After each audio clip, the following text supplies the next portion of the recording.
Welcome to Around the Turnbuckle. I'm Big Al. That guy right over there is Professor Keith, as always, the voice of SWO and the voice of 3WA. And joining us for the third time is Miguel Del Barrio. What's up, my friend? What's up, buddy? How are you? Thank you guys for having me on. Let's go round 3 and have some fun. What's going on, Professor?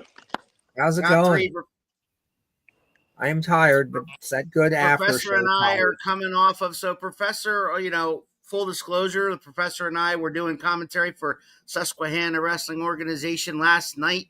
Yes. Great show, at a time, off the hook, great crowd, thank you to the crowd for showing up. We doubled the attendance. You guys double are the the best. attendance from last June. Yep. And this is Crazy. normally our lowest drawing month, so thank you guys for making it such a success. Loved it, man. Great job. Then the Professor goes to work Sunday morning. Jesus. So I don't know how much he's got left, Miguel. They won't let me take it off. I had to I bargained him to I can come in an hour later, but yeah. I went fishing is what I did. There you go. That's how you live it. Yeah. David Motorman was at the show last night. Greetings, guys, from York. Let's go. On? Ariana, hi. There's Sage. That's Sage. It's Age. In fairness, I slept a bunch yesterday because I knew it was gonna be a long one, so I can function today. Yeah, we got you, Sage. No big deal. The name that comes up is what is her personal YouTube account. But anyway, so how you been? I mean, how are things been going with you since we talked to you last? Good, man. I mean, we just came off of a year of trying to help out a couple people and help them out get their starts and stuff and their bearings. And now that year has gone by, it is definitely time for Frontier to get back into full swing. We got a bunch of new faces, new talent, new everything coming up, man. So we're really excited to come back. Very cool. And so what, talk to us about what have you been up to? So what have you been, how have you been, getting the band back together, so to speak, and how are you going to get Frontier back where it needs to be? Believe it or not, and I love it. I love the fact that we have our guys that have been loyal with us since day one. They're still around. We still got our heavyweight champion, Luca Mancini. He was day one, the number one guy, along with Sage, to kind of join us, obviously. We have guys like Victor Shine, who have been practicing and training everywhere they can just for everybody to come back together at Frontier. We have Andy and Matt. We have a bunch of guys that were just asking, hey, man, when are we running this again? When are we doing this again? It's time to make a comeback. And honestly, I really wanted it as well, but I never like to back up on my promises that I make people. So I had a promise to help people out for a year or so. And then at that point, it was just very easy to send out one message in the group chat in Facebook that had been dormant for a little bit.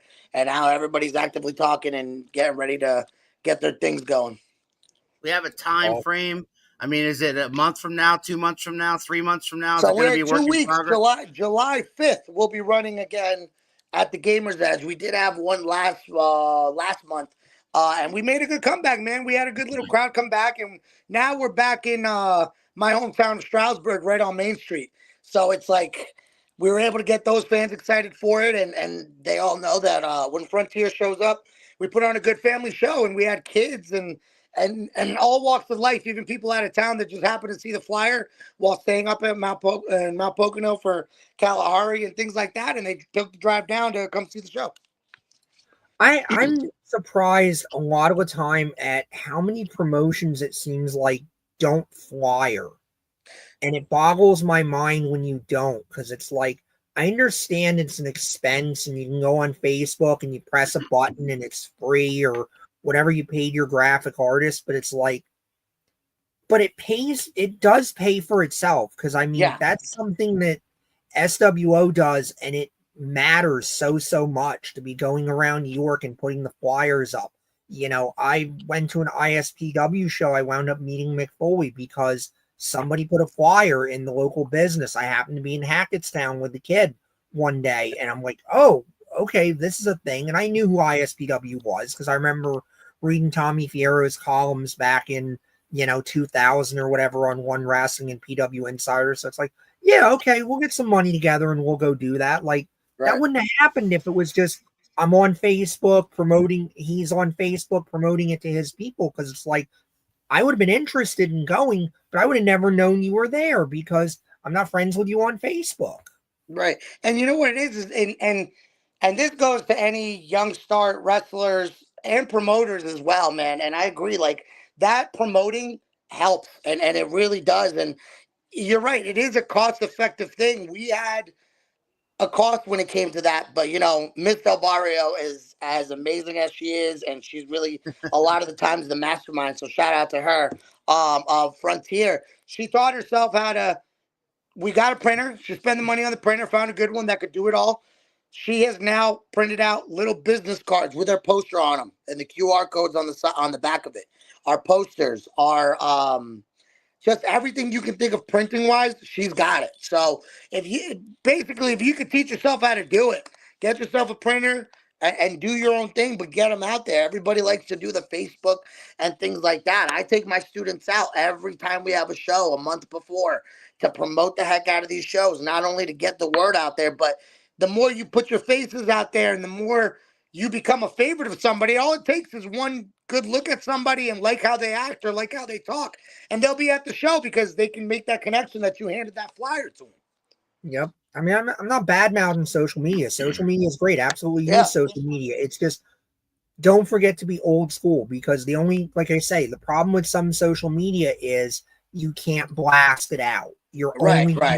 You're only getting your followers or you're only getting people in your bubble. No matter Yeah. how big your bubble is, it's still your bubble. Absolutely. Whereas if you get something on the street like that, you get somebody that has no idea, or you get that lapsed fan that's like, oh, I remember watching some wrestling back in the day. Oh, how much is it? Oh, yeah, okay, I can't go wrong doing that. Sure, I'll throw down and see what happens. The Yeah. You know, for experienced that. J.S. Michaels is here, back to the Berg. What's up, JS? Christopher Yeah, says that's my boy. this show brings people in while we try. Well, we hope we do. We hope we Promote, do. promote. Yeah, anything we Absolutely. can do to get the word. Like I say, go anywhere that's gonna have you, whether it costs you a little something, or certainly if it's free. Yeah. I do that with anything. Ishmael says Free, it's human for people me. contact is still the best way to promote a show. I Absolutely. agree. What's up, Mr. Cyclone? Jones. Yeah. Absolutely, Mr. Jones. All right. So, man, you talked about the guys, the band, getting the band back to here. Talk about Frontier, man. But, like, how are you personally? Like, I know we did see you at a couple of matches a few months ago in 3WA. You're still wrestling. We know that.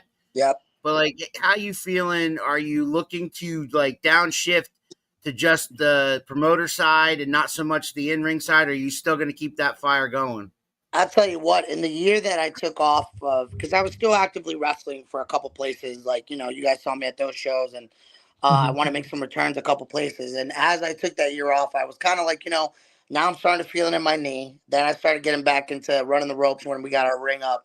And I'm like, okay, maybe it's time to just start shifting to the promotion. But then, like, and it always happens. And I think any good wrestler that's been around for a while can relate, at least myself, and you guys have known me for a while now.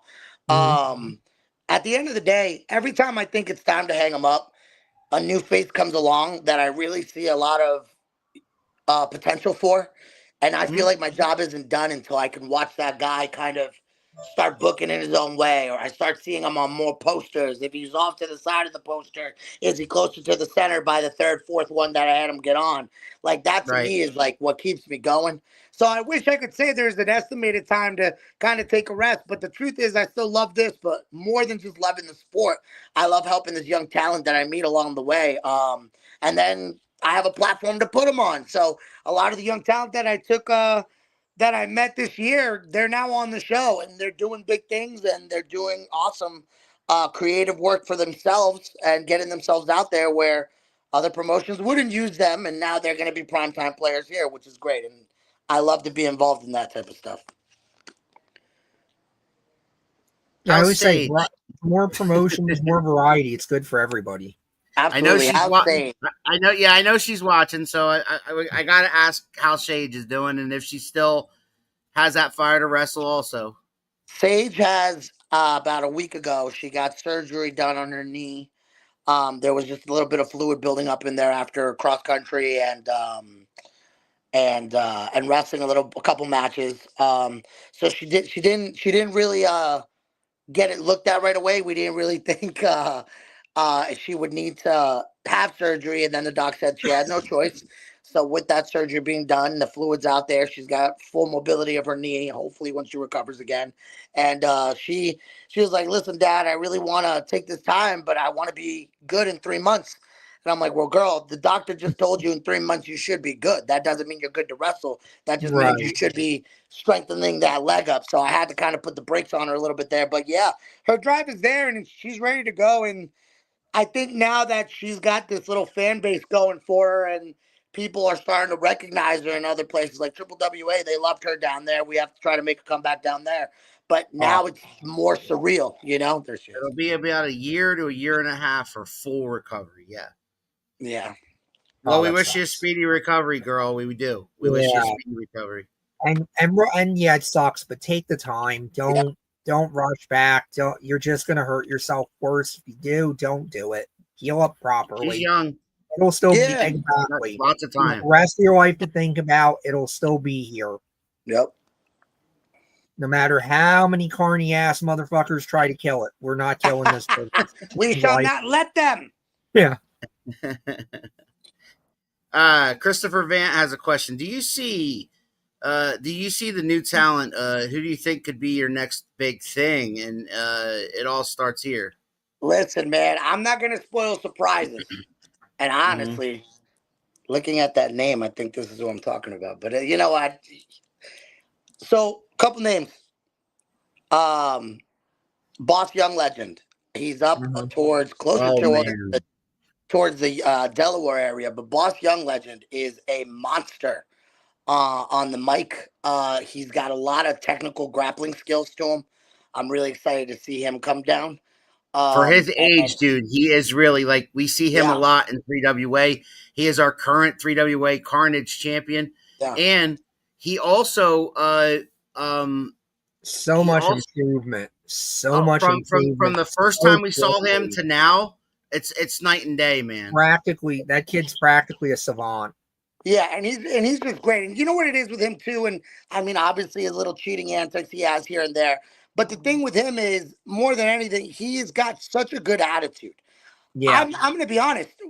I honestly believe that back when I was his age, and I mean, you got to really understand who you are as a person to be able to speak in such a way. But I know that, I was a jerk back then. I was very egotistical. I had to get put in my place a couple times. That's why some of the oldies that are in pro frontier now are the guys that used to tell me, like, "Hey, man, calm the hell down." But he's got a great attitude. He definitely cares about himself as a wrestler and as a person. But he's definitely got a good attitude for the future, and that's all you can really ask for. Other names that I have in mind there's a young kid, Morningstar. He's going to be debuting at this next show. I seen him. I wrestled him, and he actually beat me down at New Era the first time we wrestled. And the kid's learning quick, and he's only been in there for about, I think, a year or so now. But he's learning quick. And we got guys that are interested. That you know me, man. Anytime I can give a platform, I will. I actually went to vacation in Florida about a month or two ago because my oldest had my first grandkid. So, awesome! Congrats on that. So we were out there. We actually got to visit a very popular vendor that sells all WWE merch out there in Orlando and everything like that.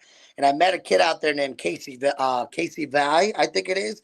And the kid he said, "Hey, man, if you got a spot for me, I'm there." So sure enough, hopefully in September, everything's going as planned. The kid's coming from Florida and bringing some talent that he knows out there in Florida just to come down and be part of Frontier and expand his horizons, which, again, those type of guys are the ones that deserve the stage, not the ones doing little to no work. Professor and I have been doing this thing for 5 years now, and I've learned a lot of things. Yeah. But one of the big things I've learned is there's a difference between guys who really want to do this and guys who are just doing it because it's something to do.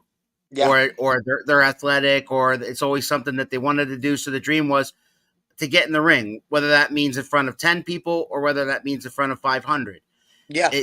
Their dream has already been realized. But then there's those other guys that they want to be on TV or they want to Yeah. be a household name. And the difference between the two is quite simple.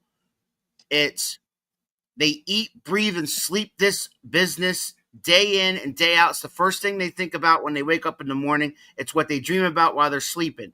And then on top of that, they take care of themselves physically. They train 3 times a week, whatever it takes, and they put themselves out there in the country, out of the country, Japan, Australia, England, wherever they got to go.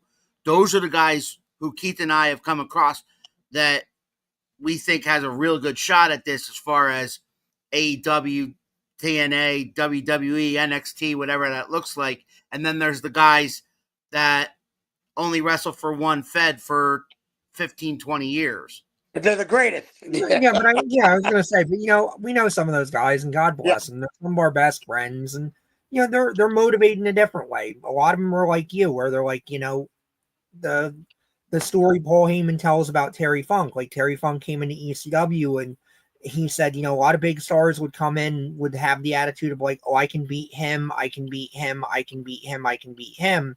And Funk came in and started looking around and pointing to people and going, I can make him. I can make him. Make him. Let me make him. Mm-hmm. And that's kind of where I'm at. Like, and this is no shot at guys that have been here way before me or guys that have even been here alongside me.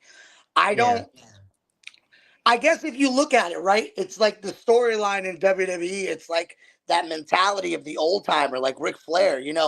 If I can't compete with the new guys coming in, it's either one or two options. I can either pick up the ball and run even harder than I did when I was younger, or I have to think about start putting them up. I don't want to, not that I wouldn't want to. There's still a couple old timers that are around here that I want my matches with that I haven't gotten, but I want to versus the new kid coming in. Okay, he needs this. All right, awesome. That's who he is. Awesome. We could tell an awesome story because either one, we're very similar, or two, we're so completely opposite that the fans aren't going to know what to expect or what they're going to get. And I think creatively, that's the best way to mix match things as well. I'm not a guy that's ever been comfortable just sitting in the pocket. If I'm sitting in the pocket, it's because I've gotten complacent. And there's never going to be a day that I get complacent where I don't want to take on the next guy. Okay, here's a new guy this Fed's using. Oh, he's the champ now. Okay, I don't care if I never get a shot at him with the belt, but let me get in there and let me tell a story with him, because either one or two things is going to happen. I'm going to get him 1 or 2, 3 fans because they're like, wow, this kid Miguel can still go. Or they're going to look at that guy and go, hey, wow, holy shit, did you see that kid? He just took on Miguel, and Miguel can still go. Right. Yeah. And either or works for me. So if anybody, I wish more people knew that. It seems like so many people don't understand that. They don't understand that, like, you can get over. And I think some of it too is just, the internet's a great thing, and sometimes the internet's a terrible thing. And I think the internet has fostered this idea of like, oh, if you lose, you're screwed. If you win, you're the greatest. And it's like, it's how you get there. It's how you get there, because Al Snow talked about it. Like, the only thing in our business that's fake is the outcome. Yeah. That's it.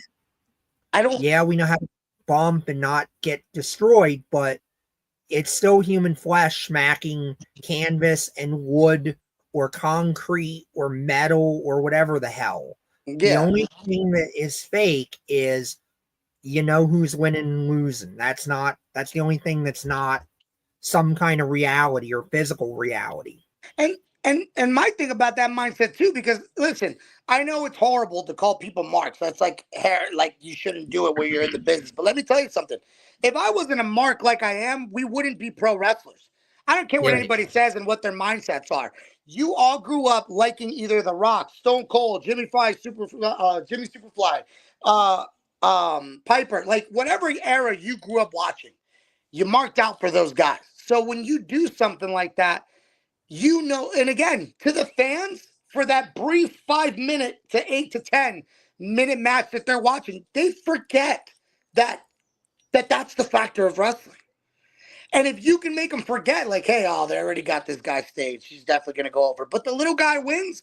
Guess what? That means you did your job.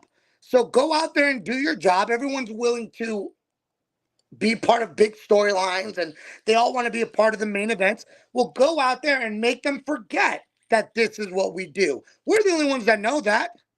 So what is everybody worried about winning or losing for? Okay, you didn't get put on the poster this week. Guess what?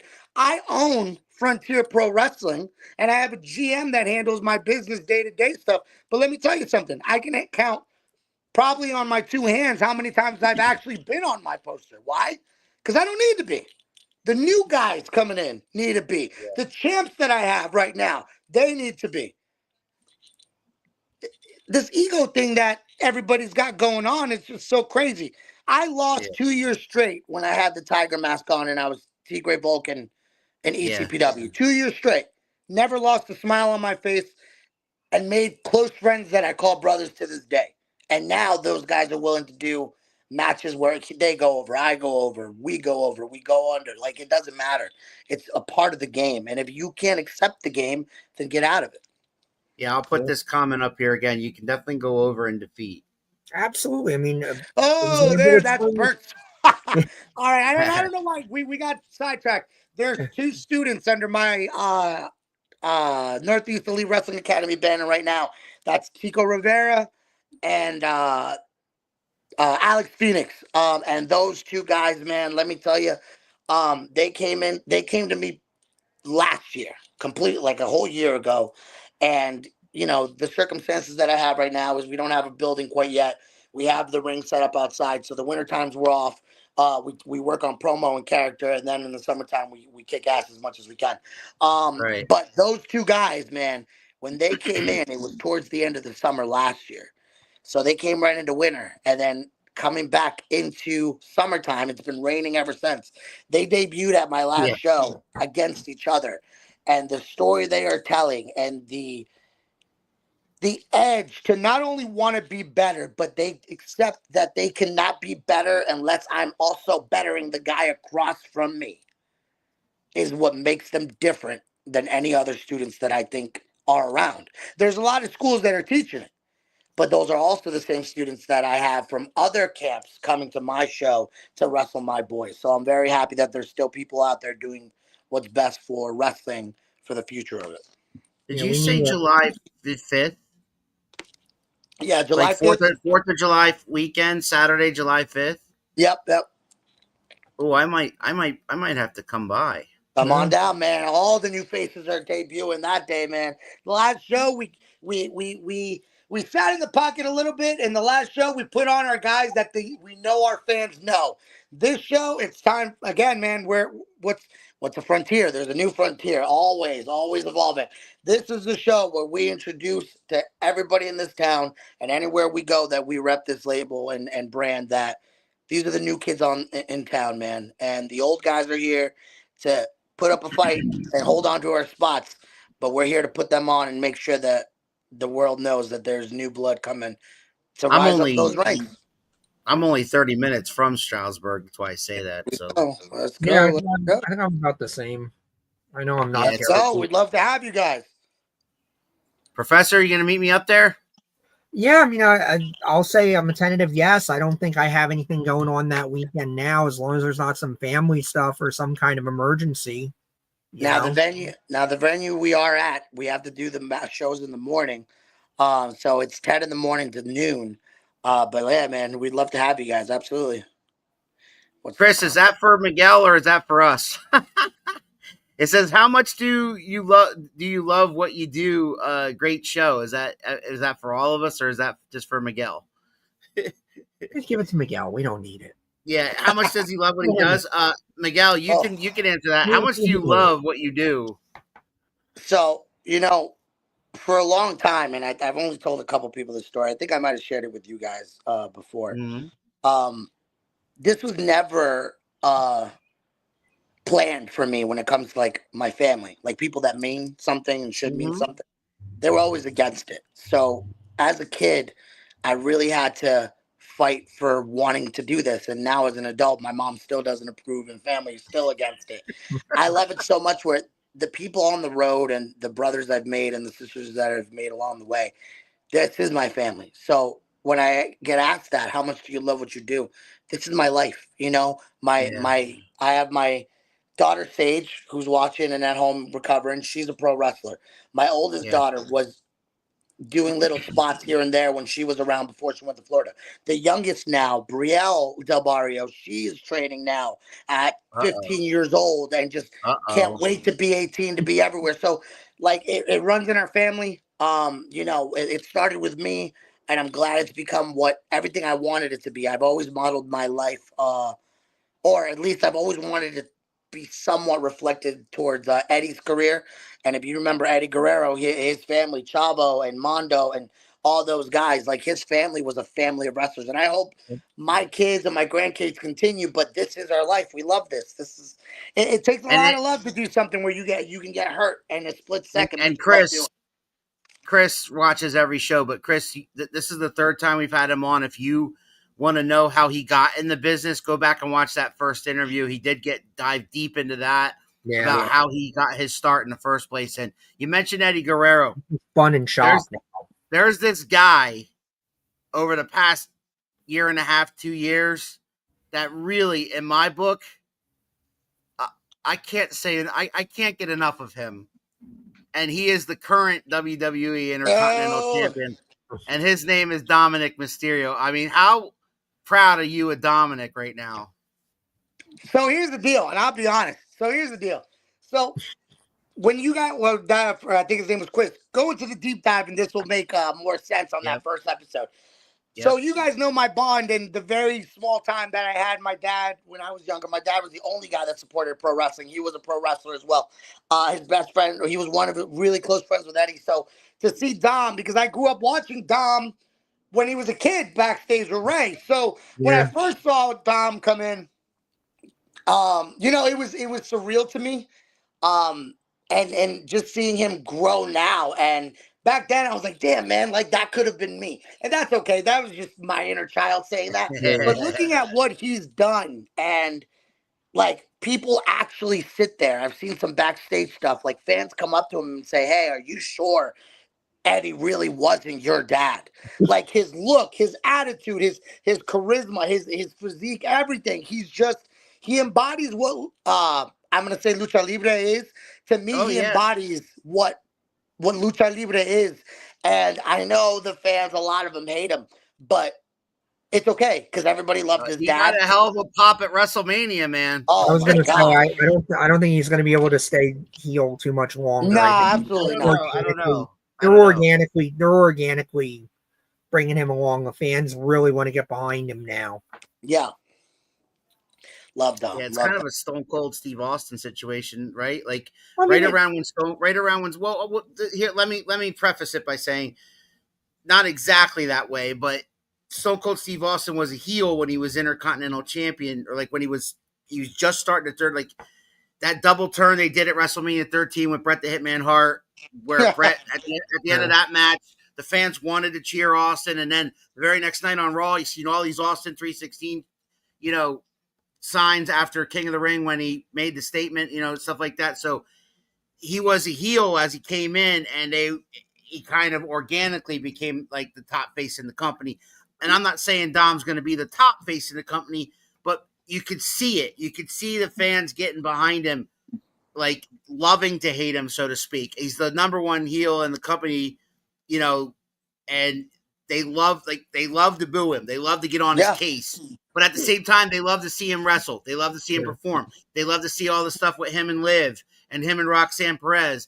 And even back in the day with the Judgment Day, him and Rhea Ripley, like all that stuff has morphed into what we see now. So now, to me, he's one of their top 5 guys. I mean, absolutely. He is doing his job so well that I think there's so many people. I mean, again, I'm a nobody, but there's a lot of people that I see trying to play the role that they're given, and they need to take notes on what Dom's doing. It's all organic. He's not pushing it or forcing awesome. it. He just goes out there, and I don't think Dom really plays the character. I mean, I'm not saying he's a complete asshole, but I don't think he really plays the character. It's kind of like mine too. I don't really play. I think it's working because it's him. Yeah. Turned Love up. You know? I always say that to people, like, for whatever my 2 cents is worth, like, figure out what it is in yourself that you need to amplify. And I imagine that's what everybody's got to do in WWE is whatever they hand you, you've got to try to find some piece of that in yourself and go, okay, that's what I got to push. That's what the character is, because what Dom's doing, I mean, the audience recognizes talent. Even the casual fans that the smart fans might look down on or whatever. You don't have to be watching it for 20,000 years or reading everything on the internet, knowing what's going on in the back. People recognize the guys that work hard, that are doing a good job, and they're going to naturally gravitate to them. And that, I mean, that's why we've seen so many guys organically be turned. You know, Jake Roberts was an organic turn from heel to face. The Undertaker was a pretty organic turn from heel to face. Like, if you're just out there and they you're wanted doing LA Knight. They wanted LA Knight to be a heel. Yeah, they were. People got behind him, you know. And it's great when that happens, because then those guys always have it in their back pocket. Like, when the face turn gets stale, I can turn it back on and I can go right the fuck back and just break your heart again and make you want to kill me. And honestly, I guess I'll say this about me too. I think that's the best switch to have, is having that knowledge. Because I'm going to tell you right now, I feel like I could have been, or I could still be, a very good heel. But on top of my, you know, my manager and my wife and my kids and my peers, they're like, dude, you can't go heel. Like, the fans love you way too much for you to do that. So it's good that some people get options to do it. But whenever I ask to do it, it's like, no, you can't do it, man. All right. They love you too much, dude. Like, and I love them back. They're invested. They're invested now. You gotta just like kick a puppy or something. You're gonna, dude. you really want to do it. I always play it back to my kids, because my Sage too and Brielle. Like, let me tell you, Brielle Del Barrio along with Sage Del Barrio, man, wait on it, man, because you got Sage, who's just like her pops and is a complete babyface no matter what. But Brielle in that ring, man, she trains with the boys every weekend, okay? Or every week they train in the ring when they're able to. But you have Sage, who's a babyface, will cut corners. Brielle naturally gets in there, and if she can rake your eyes in the corner, just ask Alex Phoenix. If she can rake your eyes in the corner or pull your hair to get you where you need to be, to hit that frog splash off the top, or hit a quick drop kick you into the corner, she's going to do whatever she can. So she's like the natural heel to Sage, which is amazing for me, because you can only tell the stories we're going to tell in that. But yeah, some people get all the fun. So he's not bitter. He's not bitter. He's not bitter. They love you too much, man. That's what it is. Love him back. Well, you know, man, I had to throw Dominic in there because, you know, I know that, you know, if anybody that hasn't seen those first 2 episodes with you on here, we did talk a lot about the Guerrero legacy. We talked about Rey Mysterio a lot and stuff, but it's really cool to see that kid that, you know, I remember in the custody of Dominic ladder match thing, you know, where he's, you know, this little blonde-haired kid at ringside to what he is now, man. It's freaking awesome. And and he's still young. Like, even now he's still young. Yeah. So even now he's, you know, his cards right. He's got 10, 20 years in WWE for a while. Yeah. You know, what do you think of the WWE acquiring AAA? That I knew that was coming. So to me, so there's guys like that I've met briefly visiting Mexico and stuff. I've met guys like Psychosis, and I actually, as a kid, when I went to visit Mexico, I met obviously on this last pay-per-view they had the son of Dr. Wagner. I met the second generation Dr. Wagner. So for WWE acquiring them, I know there's a lot of different emotions going on, but for me, being a proud Latino-blooded superstar in the indie scene here. Like in our area, you guys know, and it's not just me lying or making things up. There's not many Hispanics repping that bloodline. There's not many strong style superstars representing their bloodline. There's so many different styles of wrestling where you want to see that be represented by the nationality. But and even if it's not, but there a lot of gets missing where there isn't a variety. And to see WWE taking that step and saying, here they are, here we are, here you go. Here's what we've made. Like to me, like seeing Mr. Iguana and Aerostar and Penta and Phoenix all household names now. And it's crazy because I'm not saying Penta and Phoenix weren't household names when they were doing their. I think it was they were on Impact for a little bit, and they were in AEW for the longest time. But again, they were still only known in Mexico for that time. But now everyone's doing the Penta dance and walk. Everyone's doing the Cero Miedo proudly. You know, and some of them don't even know what it means. You know, but to see all that being mixed together is like the greatest thing. I would really like to see them. And I don't know all of them out there, but whatever big promotions that they can acquire or second level where they can take those stars and say, hey, here is another strong style school. Here's another promotion that just focuses on strong style. Like, here you go. And just show us what you can do with it. Because with Triple H at the helm, man, the sky's the limit. Yeah, I mean, I've said for a while, having something like the NBA or the NFL or something where you just have a gold standard, but like you say, kind of benevolent. You know, don't buy these companies with the idea of destroying them or taking the talent out, which is usually what happens in these cases. Like, take the company, let it do what it does well, platform it. Yeah. Let it go out there. You have a deal to provide content to Peacock. You can make other deals with whoever the hell, you know, go out there and just platform the content. Let them do what they do. Well, that's the question right here. Are they going to have Kurt's? Hey, Kurt, how you doing? Hey, Kurt. He wants to know if are they going to have old school AAA on Peacock like they do if the library they have now? They should. Once it, or they want to put it up there, I don't see why they wouldn't. The only thing is I know the barrier sometimes with older footages, it's two things. One is they have to digitize everything. Yeah. A lot of the stuff is on VHS, or it's not in a state where you could just take it tomorrow and put it on stream. You have to go through a process to digitize it first. Which then goes into thing two.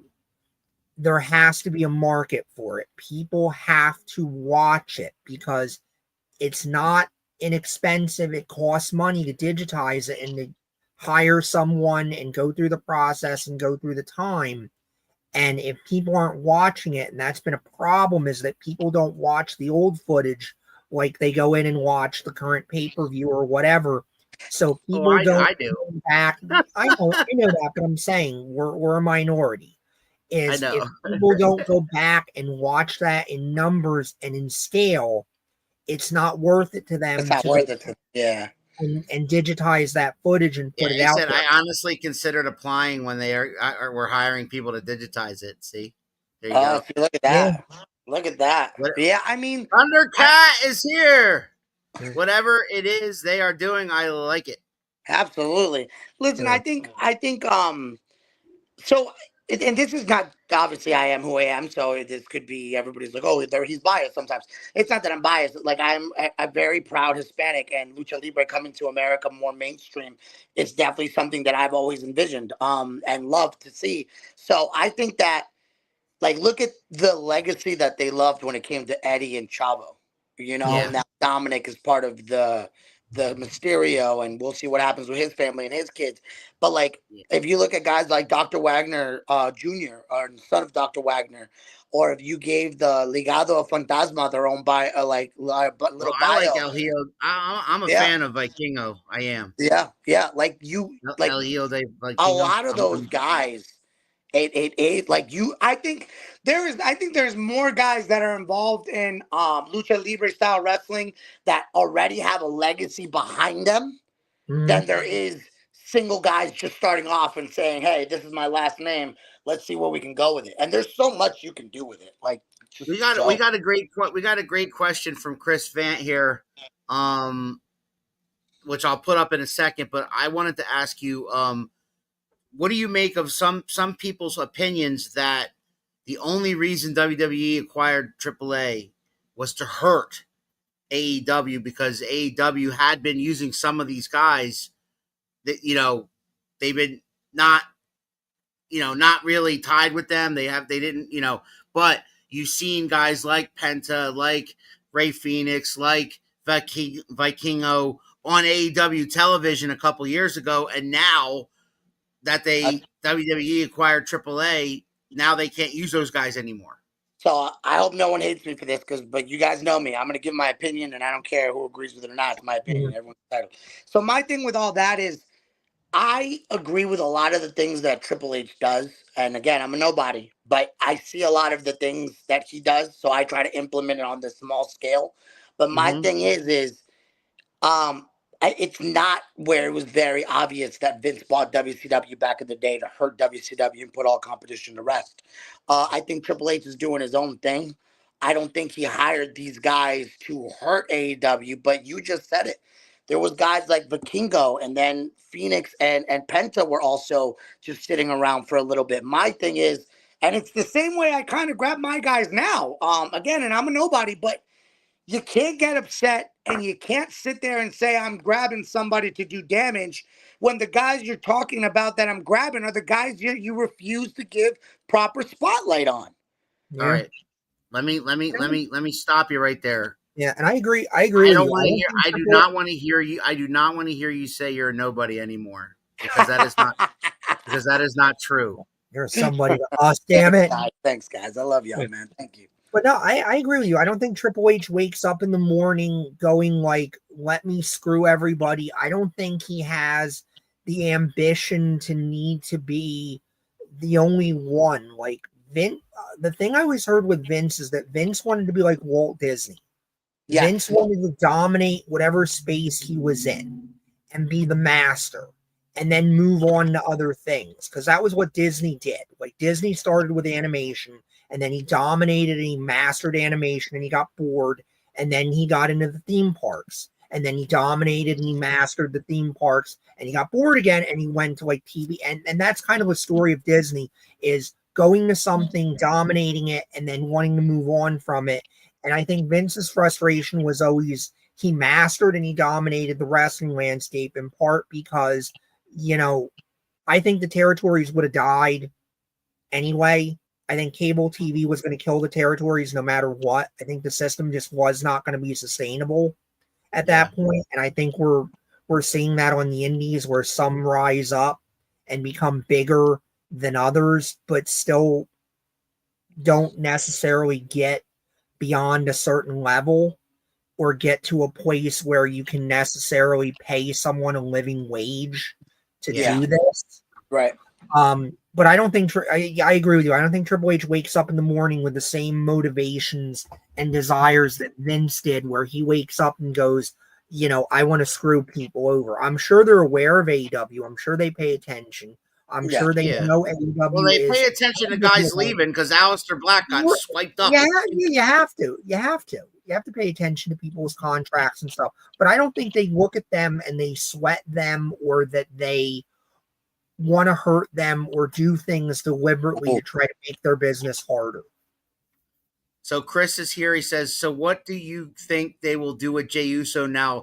That's a great question, Miguel, because Jey Uso, the knock there is that, he had the championship for a cup of coffee, but I think that his run as a champion, and I believe it was 51 days, if I'm not mistaken, was not a participation trophy. Hey, good for you. You know what I mean? I think they put it on Gunther to have this match with Goldberg. That's step one. Number two, Jey Uso can get back there. I think Jey Uso has proven himself to be a main event guy. It's not just a gimmick.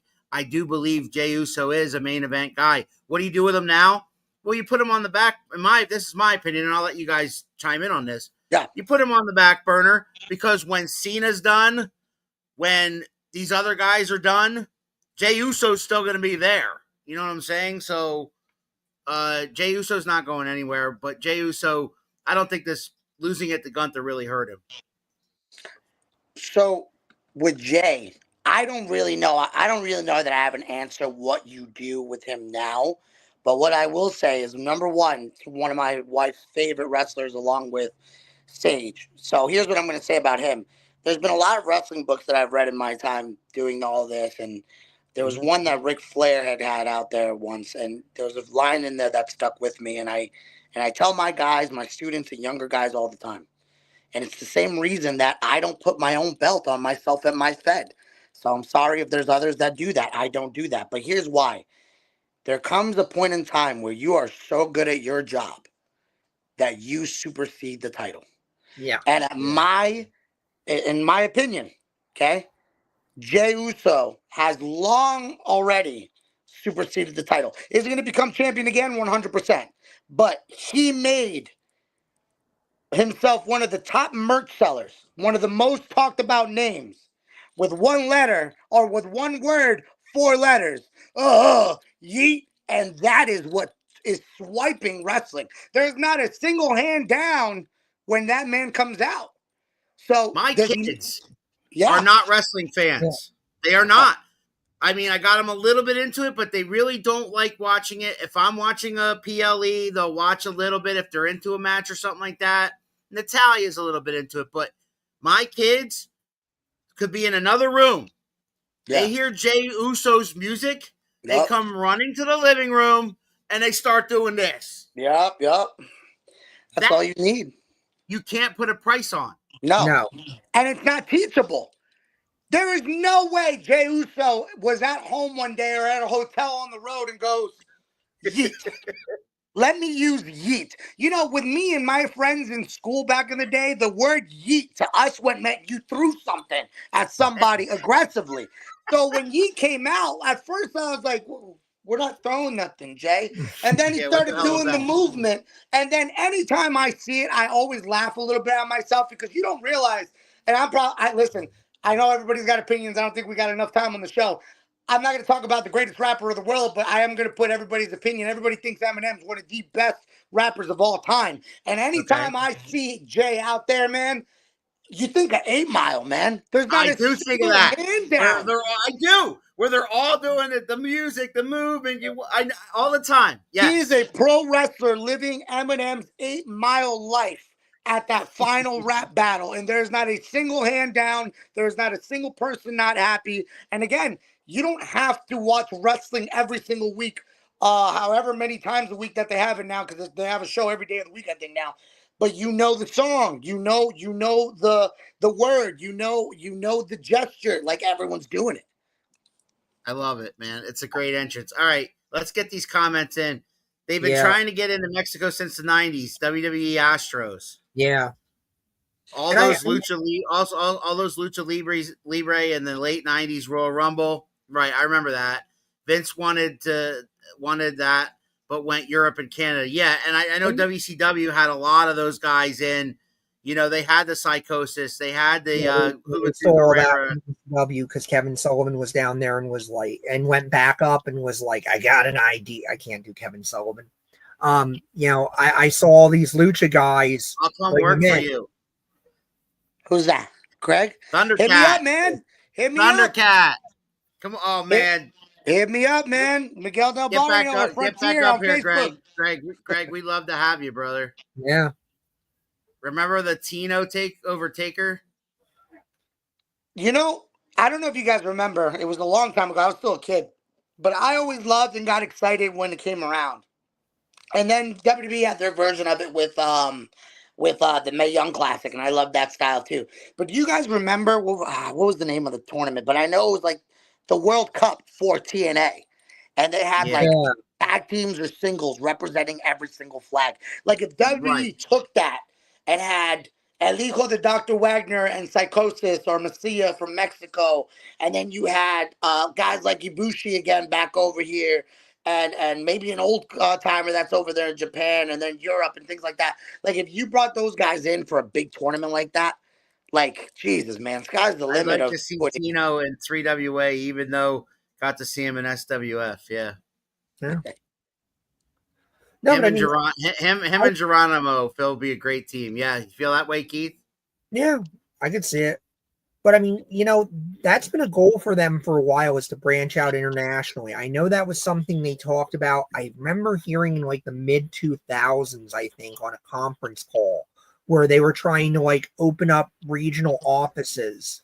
And this was before they had NXT. They were talking about it more as a developmental, but having it where like they would have a promotion in England, they would have a promotion in France, they would have a promotion anywhere they could, and that would run as a full-on promotion that would cater to that audience, and then they would eventually be able to take some of those guys and work them into the main roster and stuff. So I mean, this is not something they woke up and just thought about yesterday. They've been trying to do this for a while, is figure out the best way to start becoming international like that. Yeah. Getting that international pipeline built and have a sustaining system for that. Yeah, man. I mean, like, when they had the NXT UK, I thought the next logical step was to have like NXT Japan, NXT Mexico, like stuff like that. And they were talking about it. I think the pandemic is what screwed all that up. Yeah. But I mean, that to me would have been where you had developmentals in all these countries. I thought would have been the way to go.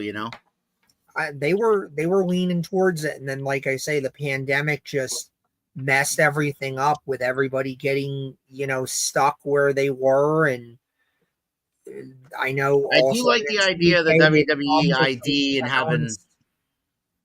I do like the program. Yeah, WWE ID and having those like 4 or 5 schools around the country that have a direct shot at going to NXT or at least getting a tryout, something like that. I mean, that's a way to go for some guys too.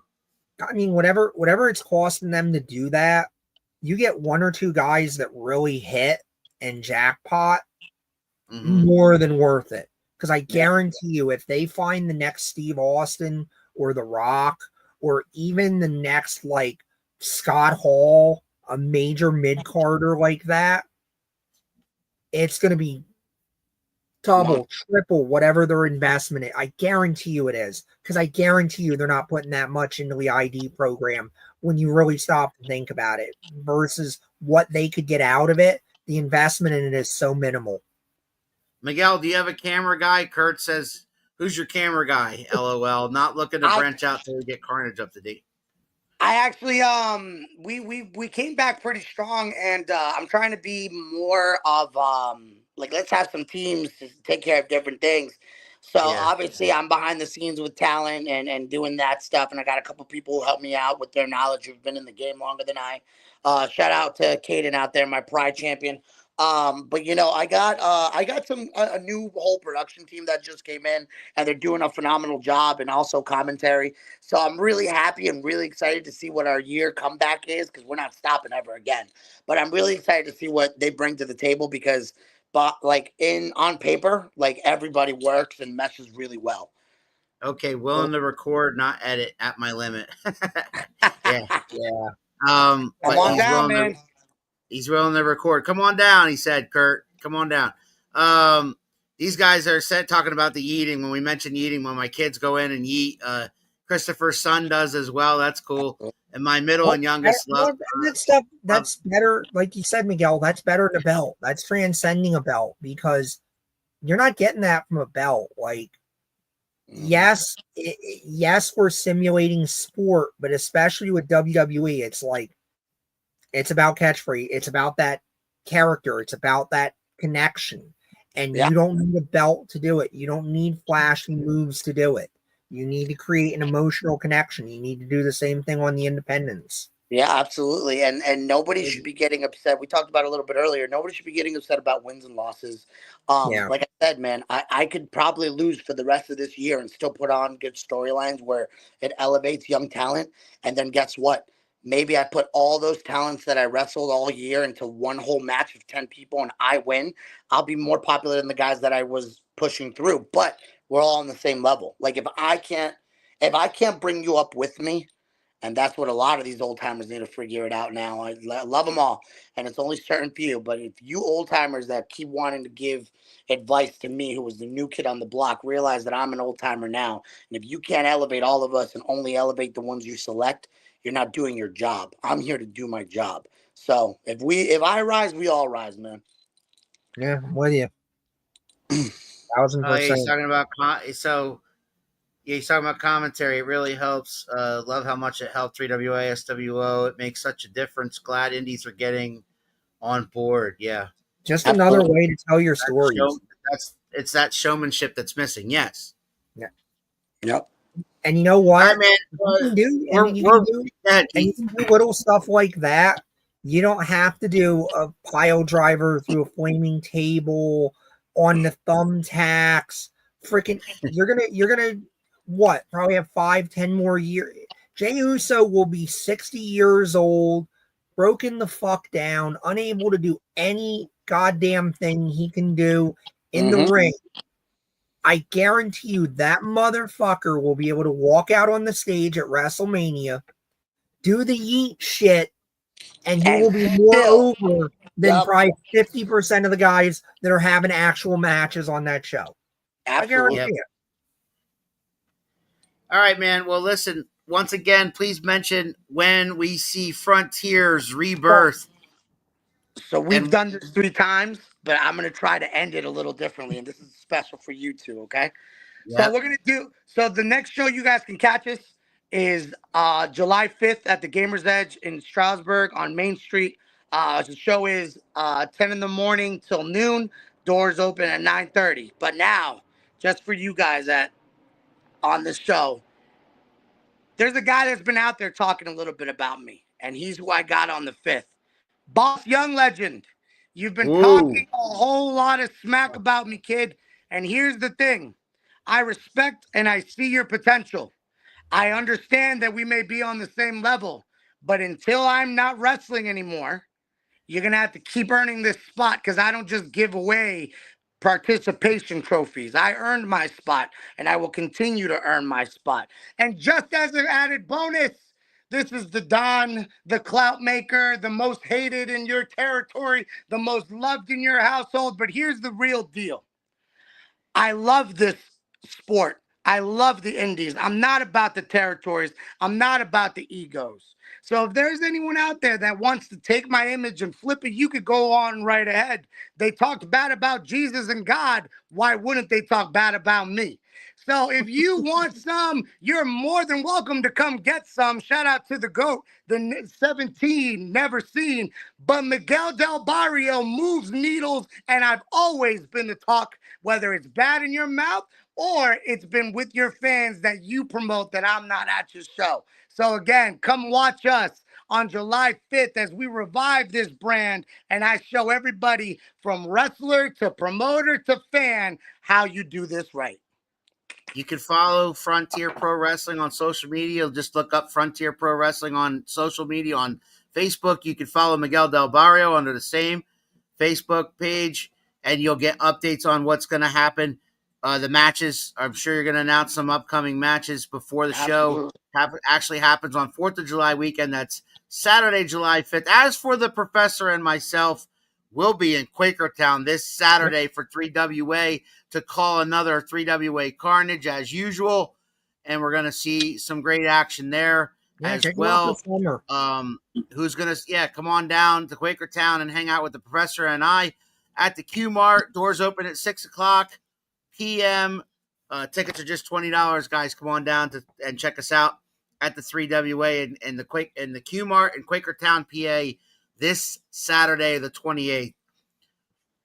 But in the meantime, for the professor and the one and only Miguel Del Barrio. Absolutely. This was Around the Turnbuckle. We hope you guys enjoyed yourselves. We will see you guys next week. Same time, same channel. You think you know me? Oh yeah! If you smell.